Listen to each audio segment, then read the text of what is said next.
Welcome to a deep dive into a topic that I think is just completely fascinating, the future of intelligence, like both human and artificial. Oh, yeah. We're diving into some pretty mind-bending ideas from Ray Kurzweil, the futurist and inventor, through excerpts from his book, The Singularity is Nearer. It's really amazing how this book isn't just theoretical.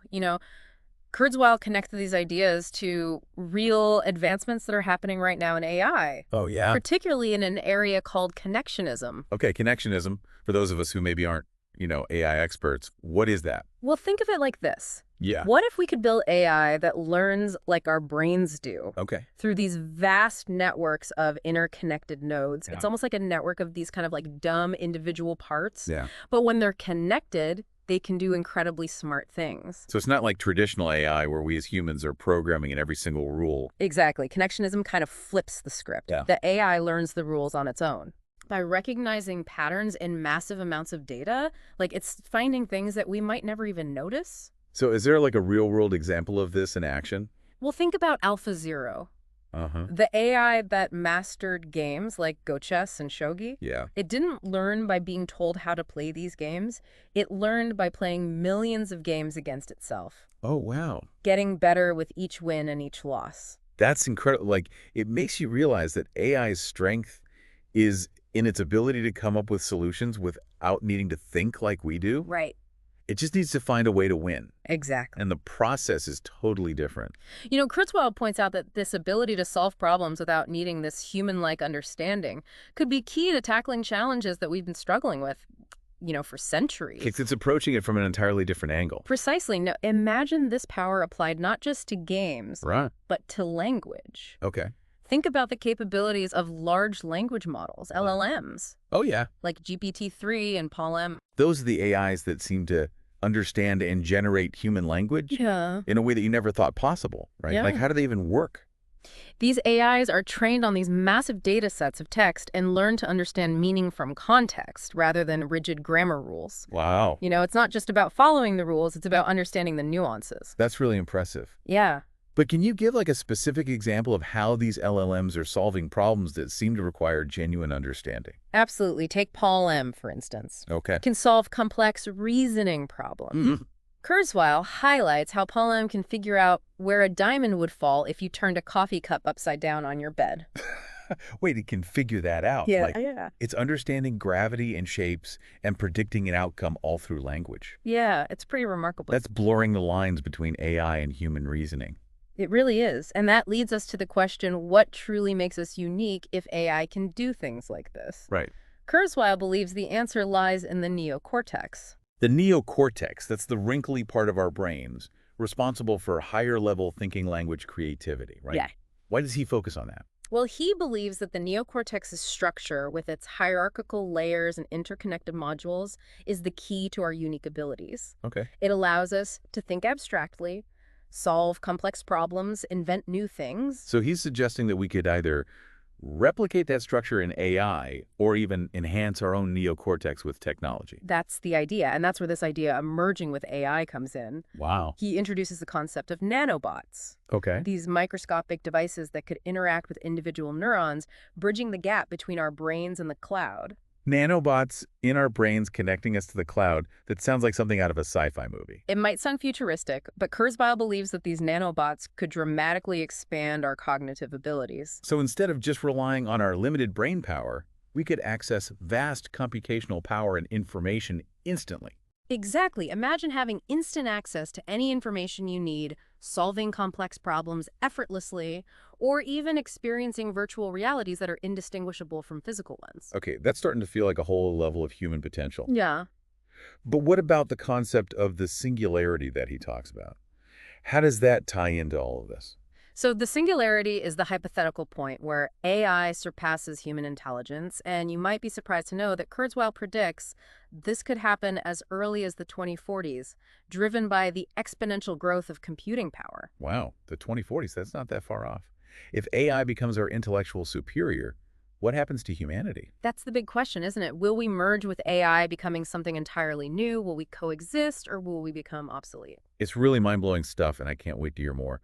But before we move on, I think it's important to acknowledge that merging with AI raises some serious ethical concerns. Absolutely, and those are conversations we need to have as we move towards this future. We'll definitely delve into those ethical considerations and philosophical questions in more detail later on. Yeah. But for now, let's take a closer look at the potential benefits and risks of this merging with AI in part 2 of our deep dive.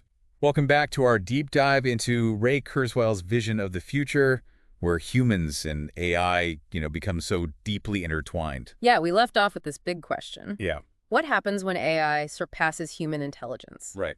This concept that Kurzweil refers to as the singularity.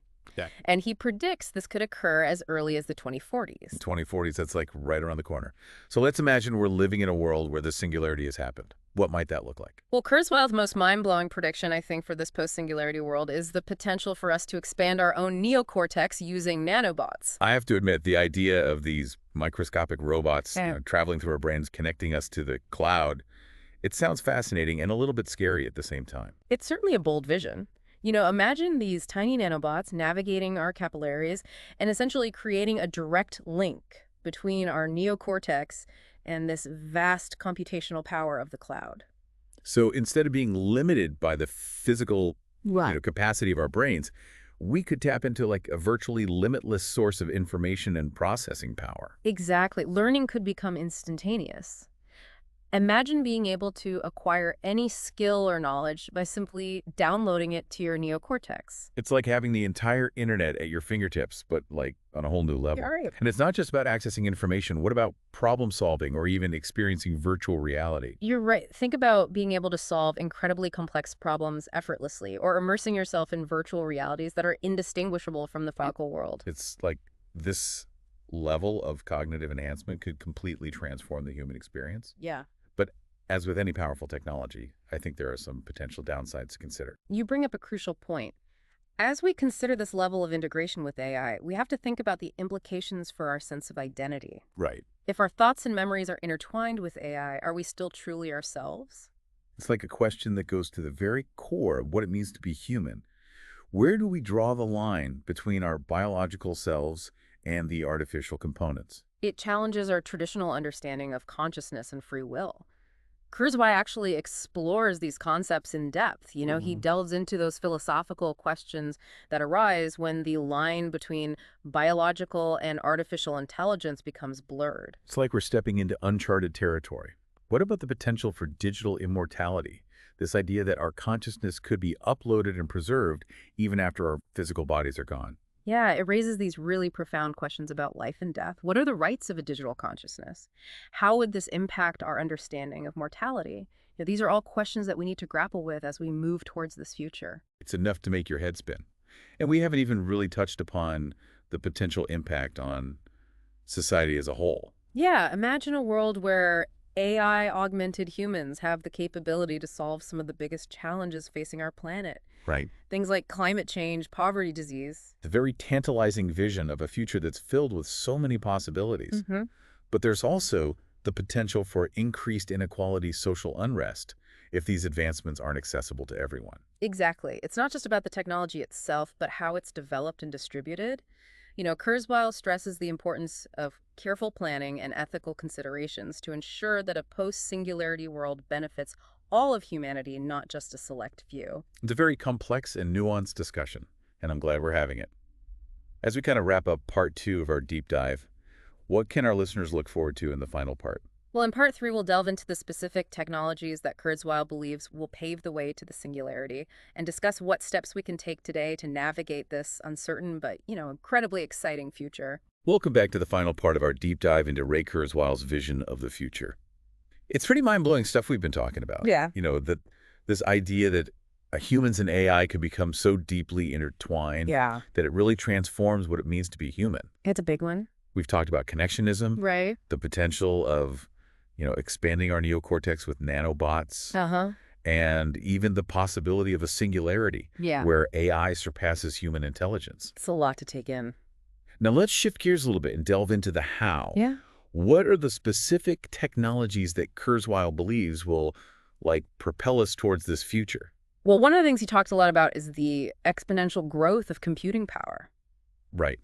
It's amazing to think about how far we've come in just a few decades. Like computers that used to take up entire rooms now fit in our pockets. Right. It seems like every year technology gets smaller and more powerful. Yeah, and Kurzweil believes that this trend is going to continue, Okay. and at an even faster pace. He highlights Moore's law, which states that the number of transistors on a microchip doubles roughly every 2 years. Mm-hmm. And this leads to an exponential increase in processing power. So he's saying this accelerating progress isn't limited to just computers. That's exactly right. He believes that this law applies to many areas of technology, from genetics to nanotechnology, Oh, wow. meaning that progress is happening faster and faster across the board. So that inevitably is going to lead to AI that surpasses human capabilities in a lot of different domains. Yeah, that's the idea. But it's not just about, raw processing power, right? Right. It's also about developing AI that can truly understand and reason about the world, Yeah. much like our own neocortex does. Yeah, you're absolutely right. Kurzweil points to advancements in deep learning as kind of a key driver in this area. Okay. Deep learning involves training AI systems on massive data sets, allowing them to recognize patterns and make predictions with astonishing accuracy. Wow. These systems are already outperforming humans in fields like image recognition and natural language processing. So as these systems continue to evolve, could they eventually reach a point where they can model the complexity of the human brain? That's exactly what Kurzweil envisions. He believes that continued progress in deep learning could lead to whole brain emulation, where we can create a digital copy of an entire human brain Wow. with all its memories, thoughts, and experiences intact. That's an incredible concept. Imagine being able to back up your entire brain. Right. But it also raises some pretty profound philosophical questions, like, would a digital copy of your brain truly be you? Yeah, it's a question that gets to the heart of what it means to be human. Right. And Kurzweil doesn't shy away from exploring those philosophical implications. He delves into the concepts of consciousness, identity, and free will in a world where the lines between biological and artificial intelligence become increasingly blurred. Yeah, it's a lot to wrap your head around. It is. But amidst all these, really profound questions, Kurzweil also paints a picture of a future where merging with AI could help us transcend our biological limitation. Right. He talks about achieving radical life extension and Yeah. even interstellar travel. It's a really inspiring vision of the future. It is.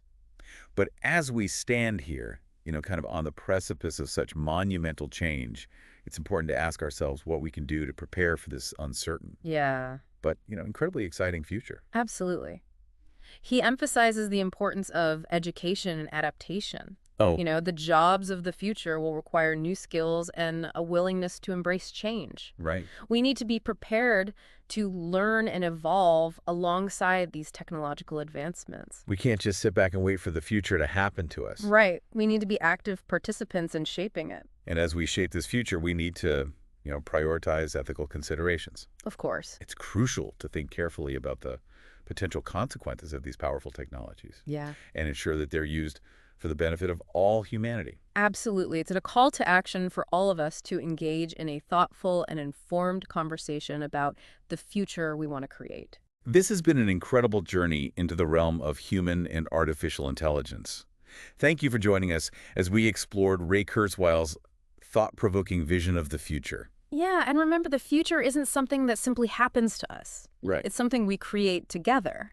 Yeah. So keep exploring, keep questioning, and keep imagining the possibilities.